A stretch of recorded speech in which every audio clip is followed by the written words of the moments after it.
Hey, welcome to this radio video, and it's finally here, my review of the Sangean ATS 505P receiver. And basically the P stands for power supply. So it means that it's a Sangean ATS 505, but the version with a P means that you have the power supply included in the package. And this is a power supply that is with the radio. So I've been using it for 5 days, and in different conditions: telescopic antenna, outdoors, indoors, long wire. And so I've come to this conclusion that we'll talk about today, about what I like and I don't like. First, if we look at the radio, front panel, nice big front panel with a power button, a light. We've got display mode and different little options here. The display button for either the clock or frequency. You've got, of course, the up-down buttons that are 5 kilohertz tuning up or down, or depending on what the band you are. Direct entry, which is quite nice. Band selection and shortwave band selection. Clock. There are 2 clocks inside the radio. Nice big speaker. And if we look on the right side of the radio, our tuning knob with a little button that you can click, because it changes from 5 kilohertz to 1 kilohertz in tuning. You've got a tone control, so it's really just for the audio fidelity. A lock button. We've got a volume at the bottom. If we look on the left side, we've got the tuning of the sideband. So this is like the BFO, if you want. The antenna input. We also have DX and local switch if radio overloads. You've got FM stereo, and also it switches from AM to single sideband here. And finally, earphone jack, power jack, 6 volts. Apart from that, you've got the telescopic antenna on top. You've got a little plastic thingy to put the radio at an angle when you're using it, which is very nice. And the power with the batteries here that are 4 AA batteries for powering it. And of course, you've got the power adapter. First, in the reception. This radio is amazing on FM. This is probably, with my Grundig G5, one of the best FM receivers I've ever had. This one, the Grundig G5, and my Texan PL450 are really in a world apart. This receiver on FM receives just so well distant stations that it's just amazing. Oh, that's outrageous. One of the stations that I often use as a beacon to understand if it works well is 107.9, which is in Burlington, Vermont. So it's, you know, like more than 100 kilometers away. And spent a lot of time in China before it reception took off on is its amazing. And you know, I only opened about 2 sections of the antenna. Traditionally socialist. So it's amazing for that, and throughout the FM band it works just so well. I receive stations. This one is another one here from the northern United States that I received here. It's just amazing. I'd say that, you know, I'm in a big city where FM stations are very strong, so if I extend the antenna full length, I get overload. But that happens to every radio I own. And what's interesting here is that with just about 2 sections, it doesn't overload, and it gives me enough bandwidth frequency. I mean, when the selectivity on a station is just so good that you can actually tune in close by stations and it's going to work really well. So on FM, this is one of the best radio. If you're looking for something in FM in an area where signals are weak, or even in a big city where you're trying to DX a little bit, this is an amazing radio. The Sangean ATS 505 is amazing on FM. There's no question about that. And with a little plus is that on the earphones you are in FM stereo, so you can actually listen to FM stereo music. And of course, what's nice is because of the button here that selects FM stereo and mono, you can really use this radio as a DX machine for FM. Because the reason why a lot of radios put this switch is because in mono, usually the reception of long distance stations is much better than in stereo. So it's nice to have that little switch, because a lot of receivers don't have it actually, and it is something that's missing out. On medium wave, if we go to medium wave, this radio on medium wave is a good performer. I mean, when I try to listen to my standard beacon AM station, here it's a little too noisy for that, but I received on 580 CFRA, I received the Northern, I think it's Burlington 620, and at night the DXing of the medium wave band is quite good. I've listened to stations all over. I'd say this one in medium wave is at least average to probably a little above average for a receiver. Medium wave is very good, very nice to listen to. And with the ferrite rod antenna inside, you just twist the radio. The external antenna does not work on medium wave. That's one thing to know. So if you want to put that little reel-in antenna that comes with the radio in the jack here, works only on shortwave and doesn't work on any other band. So medium wave is good, and I think that you can, have some serious radio listening on medium wave, even to long distance stations here. You also have Longwave, which is very limited on this radio. The range of Longwave is very small. It's actually really intended for a audience in Europe, where you will have broadcast stations. Here in North America, we only have stations that are non-directional beacons on Longwave, so it's not very interesting. But it does get Longwave from something like 153 to 279. Let's just go down here, 153, and then it goes up to 279. So it's a very small portion of the Longwave band, and it's clearly intended only for listening to broadcasts in Europe. And finally, our shortwave experience with this radio. Shortwave experience with this radio has been quite good, but it's a mixed bag depending on what you do. And I'm going to explain that in detail. First of all, for international broadcasts, if you use only the telescopic whip, the radio performs quite well. It receives pretty much most international broadcasts that you want.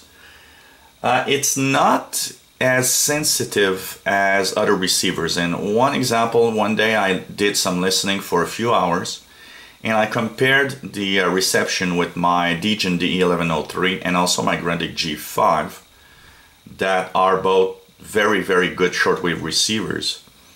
And stations were a little weaker on the Sangean ATS 505. So it seems that it's not full sensitivity compared to those other radios, but it does bring in pretty much anything you want, as long as the signal's moderately strong. So I've heard stations from pretty much anywhere I wanted, even though sometimes when they are weak, they are a little weaker on this radio than they are on a good shortwave receiver. Single sideband listening is very nice, and one of the reasons why it's very nice is because the BFO button that is right here has a little dent in the middle, so you always know when you are centered, and that is just almost no radios have a little dent like this. The only other radio I own that has a little dent is the Tixon PL600. And it lets you know when you are centered, and this is really good because you're always off by a lot and you're not really sure of the frequency in single sideband when the button doesn't have a center dent.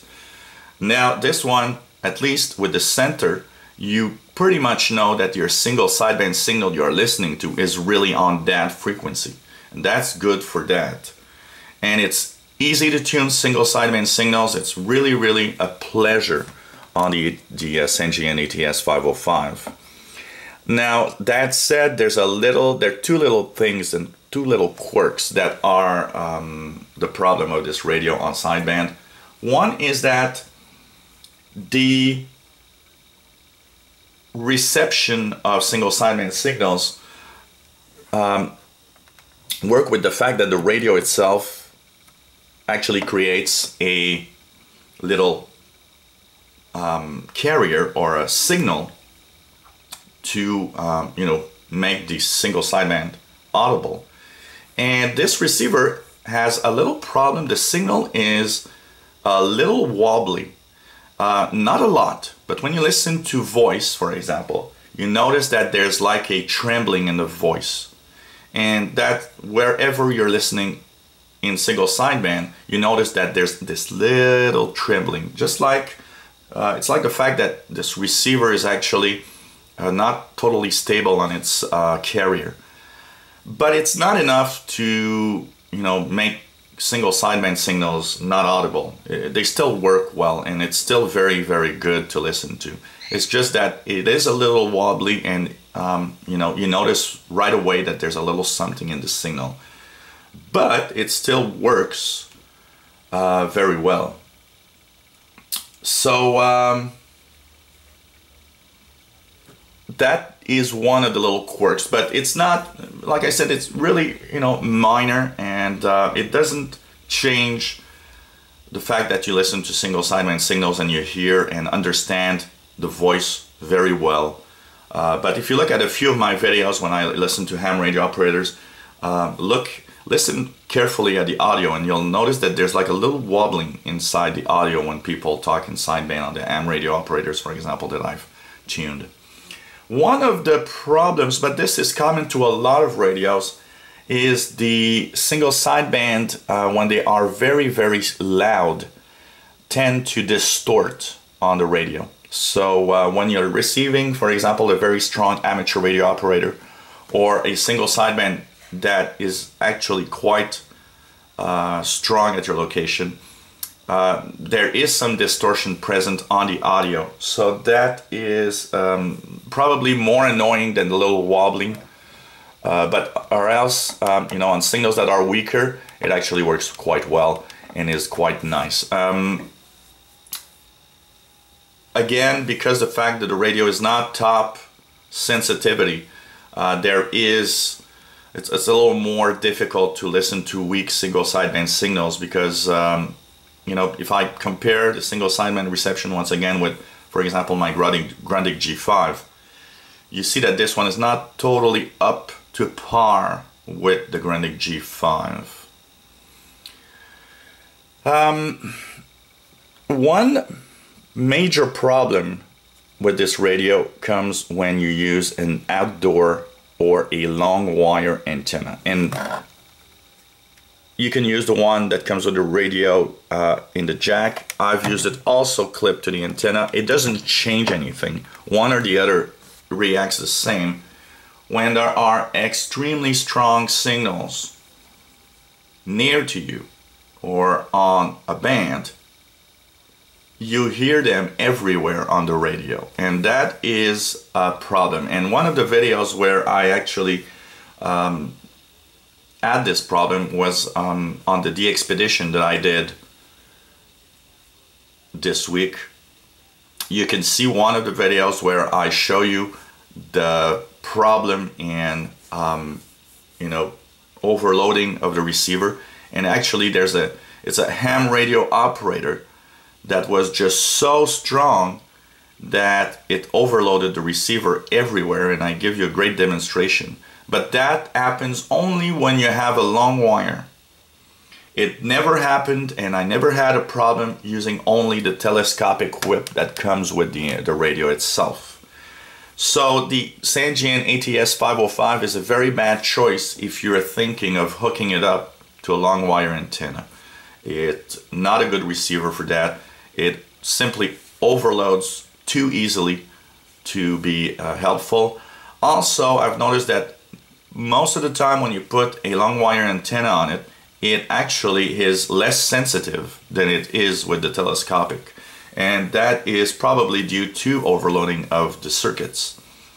What happens when receiver circuits aren't designed well, when signals are too strong, it actually lowers the sensitivity of the receiver because it's just overloading it. It can't cope with all the strong signals. So that is probably the worst thing that you can have with this receiver is the overloading on long wires. But for a portable receiver, if you use just a telescopic whip everywhere you go, it's actually a very, very good receiver. And it's one of the receivers that I actually like, and I'd say that it's one of my favorites, even though it has all these little quirks and quirks. But at least if you guys are thinking of buying one, you know the flaws of this radio, and you might not, and for this price, actually, if some of you are in the United States, we are October 15th, 2014. That's very important to know the date. Amazon.com has the Sony SW7600GR on sale for $131 US. If you guys are in the United States and want to order one, that is an amazing price. And actually, it's almost the price of this radio. But you do get a much better radio. But it is on sale, so I don't know how long the sale is going to last, because honestly, in a week or two, it can go back up to $170, $180. I looked at Amazon.ca, which is the Canadian Amazon store, and here it's $179.99, which is a little expensive. I'm going to look at it again because I'm not sure here of the price that I just said, but I think it is. Sony SW7600. It's here in Canada. Yep, $169. So that's the price. Amazon.ca has it $169.99 in Canada, and they do say that they only have 4 in stock left. So even at $169.99 is not that bad of a price in Canada. If you're looking for a good radio, I think the Sony is a great one. But back to our radio here. Other things that I like and don't like. First of all, the very nice display. The numbers are big, the display is big enough, and it's nice, and it's very readable, very easy to read. I love the big display. The drawback that I would like is that when you're tuning, you have to press display button to get the time and display to go back to your frequency. I mean, with such a big LCD, it would have been nice to have a clock, a little clock in the corner. They could have done that, especially because of the size of this LCD. The lighting button that lights the display for about 7 seconds is not very strong. You know, the LEDs that are used are green and they are a little weak. But in a very dark room, it is good enough for you to easily see what frequency you're tuned to. So even though it's not as nice as those, ultra bright LED display that we have today, it is still quite good in the darkness, so you really can see easily the frequency. Direct entry of the frequency is very nice. You press enter and you enter a frequency that you want to listen to, and it works well, but it has a little flaw. It's a little sluggish, it's a little slow.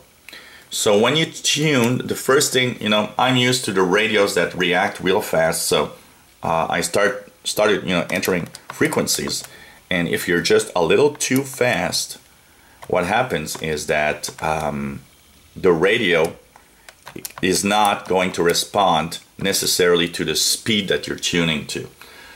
So you gotta keep in mind that when you enter a frequency, you have to go slower than a lot of radios that I've used because of the sluggishness of response here. It has manual tuning with the tuning button here, which is nice. It has up down, which is nice. And when you actually press on the tuning button on the upper right corner, you see that it reverts to 1 kilohertz tuning. It's very nice, but there's a major problem that is annoying at times, is that, for example, I'm tuning, I want to see what time it is. I'm going back to my display. Whoop, I'm back at 5 kilohertz. Every time you touch a button, even though you selected 1 kilohertz by clicking, every time you touch a button, every time you tune manually, it goes back to 5 kilohertz. And that needs some use to, I have to say, because at first, I was a little annoyed the first day of the fact that it always would go back to 5 kilohertz every time I touched a button. And especially when you're tuning single sideband signals, it is a little annoying. So, but you get used to everything, I guess. It's probably not worse than trying to get used to the horizontal row of buttons to enter frequency on the DGen D1103, for example. So, you do get used to these little quirks and quarks of receivers. It has a sleep function. So if you want to go to bed and listen to the radio and know that your radio will turn off by itself, it has a little sleep function that you enable by holding the power button when you start up. It has, of course, a alarm clock. You can wake up to the radio or to a beep. One thing that it lacks that would have been nice, it doesn't lack, but it's not the greatest way to do it, is there's a little LED here, and I'll give you an example. I'll tune a medium wave, strong medium wave station. Here we go. And here we have that little LED. I don't know if you can see it well. Here you go. It's turned on, and if I tune away, it turns off. That is your signal indicator. And any radios that have a signal indicator that's just a little light is not very helpful, and actually totally useless if you want my advice. And that little green light turns red when you actually turn the single sideband mode on. So if you're on shortwave, for example, I turn single sideband, you now have a red LED. And on the camera it's a little hard to see that it's red, but if you get a strong signal, for example in single sideband, you'll see it blinking red and green. So there's kind of two LEDs in here. So you always have a visual of when you're in sideband. That is good because sometimes you can forget that your radio is in single sideband. Single sideband listening, also one little fact is that it's very stable. Once you've put your BFO on the right frequency, you can listen to a single sideband signal for an hour and it's not drifting at all. It is an extremely good radio for that. It doesn't drift at all. It doesn't have a lot of memories, 45 presets total. It's not a problem for me because I never use presets in any receivers. I mean, I've got receivers that have 400, 500, 1000 memories for shortwave, and I don't use presets for shortwave. I use, my favorite memory option, which is my brain. And the reason why I don't use presets in shortwave also is the fact that, with all the changing schedules all the time of the stations, if you enter shortwave radio stations, a lot of them are going to change, and you'll have to reprogram the presets. So, you know, I don't really mind the fact that there's just 45 presets in here, but it's not a lot compared to most radios today, that even the cheapest radios have like hundreds and hundreds of memories. Apart from that, it's a, you know, one of the good radios. I actually enjoy it. I was surprised at the size of the radio, actually. When I got the radio, I was thinking of something small. And if I compare it, for example, with the Degen DE1103 here, let's put the Degen here, you can see that it is larger, it is a little higher, and it is actually thicker than the Degen, or the you know, most little portable receivers. But it's not a, you know, it's bad if you travel, because you don't want to have a big radio if you travel with your receiver. But if you are like me and like big radios, actually I welcome the fact that it was bigger. I hate tiny receivers. I never really enjoyed the fact that shortwave radio receivers are smaller today. I'm the kind of guy that, you know, maybe I'm old-fashioned, but I like big, clunky radios. I've always enjoyed, and that's why I like so much my Grundig S450 DLX. It's a nice big radio and I love it. So that's pretty much what I have to say about the radio. Battery consumption seems to be very low, and a lot of the forums where I went to and looked at the reviews did tell me that, sorry for the phone here, for the reviews, most say that the battery life is amazing on this radio. I've been using alkaline batteries since I've got it, and I don't know, I've tuned at least, I'd say maybe 20 hours, about 20 hours since I have it. And batteries are still very good, very strong, so it shows you that it's probably true that it's very low in battery consumption.